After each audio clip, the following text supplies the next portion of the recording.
नमस्कार, आप देख रहे हैं पहली आवाज न्यूज और मैं हूं आपके साथ मानवी ठाकुर। शुरुआत करते हैं आज की खास खबरों के साथ। भोपाल शहर में 12 जनवरी को टीम के 3 कलम कलाकार द्वारा मुशायरे का आयोजन किया गया, जिसमें प्रदेश के प्रसिद्ध लोगों ने शिरकत की। इस मौके पर डॉक्टर मोहम्मद आजम जी भोपाल, डॉक्टर परवीन कैफ भोपाल, कवि गुस्ताख आनंद, नर्मदापुरम कवयित्री डॉक्टर मीनाक्षी दुबे भोपाल, मदन तन्हाई इटारसी उपस्थित रहे। मुख्य अतिथि के रूप में अर्चना पांडे जी, प्रेसिडेंट यूजीएस उपस्थित रही। टीम के 3 के संस्थापक सौरभ निगम, मंजुला जी, इरफान खान ने कहा कि साहित्य को नई ऊर्जा देने के लिए ये कोशिश जारी रहेगी। दोस्त स्थानीय भी है और यहाँ पे हम लोग इकट्ठा हुए हैं। मुशायरा, यहाँ पे मुशायरा और कवि सम्मेलन दोनों आप कह सकते हैं, और हिंदी और उर्दू दोनों भाषाओं के यहाँ पे कवि और शायर मौजूद हैं। और ये केथरी वालों का एक प्रयास है और ये बहुत बेहतरीन और बहुत खूबसूरत प्रयास है, क्योंकि हमने इससे पहले भी कहा था कि इंसान को 2 तरह की ग़िज़ाओं की ज़रूरत होती है, 2 तरह के भोजन चाहिए। एक वो भोजन जो जिस्म को पालता है, एक वो भोजन जो आपको मन मस्तिष्क को पालता है। हम उसको रूहानी ग़िज़ा कहते हैं। तो जो शायरी है, जो कविताएं हैं, ये रूहानी ग़िज़ा है, इससे रूह को तृप्त होती है। तो वो इस तरह की चीज़ें करते रहना, और ये इसकी हमारी एक बड़ी और पुरानी रवायत रही है, एक पूरी परंपरा रही है कि हम इकट्ठा होते हैं और जो लोग शेर व शायरी करते हैं, जो लोग कविताएं लिखते हैं, वो इन आयोजनों में अपनी कविताएं प्रस्तुत करते हैं। उसी आयोजन में हम सब यहाँ इकट्ठा हुए हैं और आज यहाँ पे कविता पाठ और शायरी होगी। कहाँ से आएंगे आज?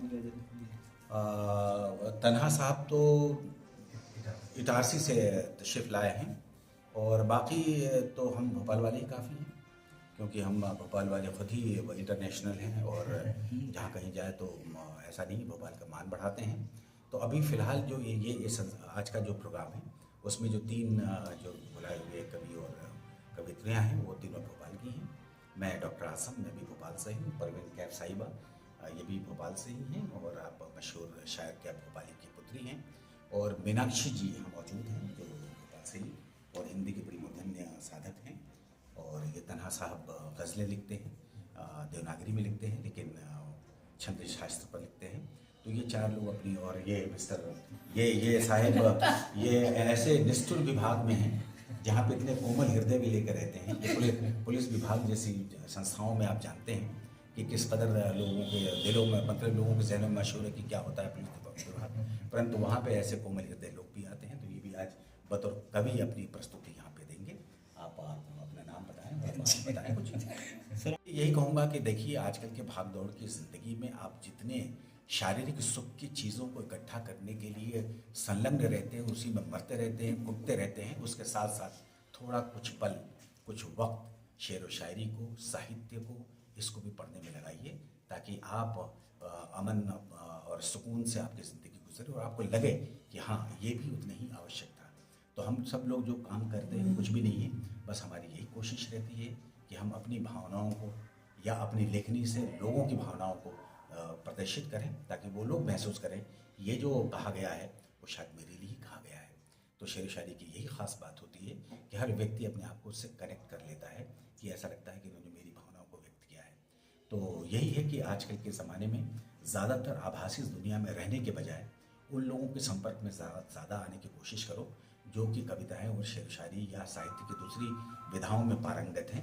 वो आपको सही जो भारतीयता है या सही भारतीय जो परंपराएं हैं, उनसे आपको ज़्यादा वो विदित कराएंगे, वो आपको ज़्यादा बेहतर तरीके से अपने परंपरा को आपको बता सकते हैं। तो इसलिए गज़लें, शेर या साहित्य की कोई भी विधा बहुत ही ज़रूरी है। और पुराने ज़माने में जब इंटरटेनमेंट के इतने साधन नहीं हुआ करते थे, तब एकमात्र यही चीज़ हुआ करती थी, और उसी को ज़िंदा रखने के लिए केथरी ने ये काम शुरू किया है। केथरी यानी कलम, कला और कलाकार।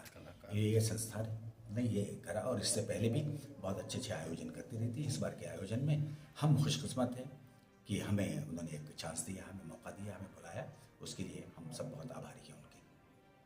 सर, एक गज़ल हो जाए आप। अच्छा, गज़ल भी सुनाओगे? एक मतलब समझो कि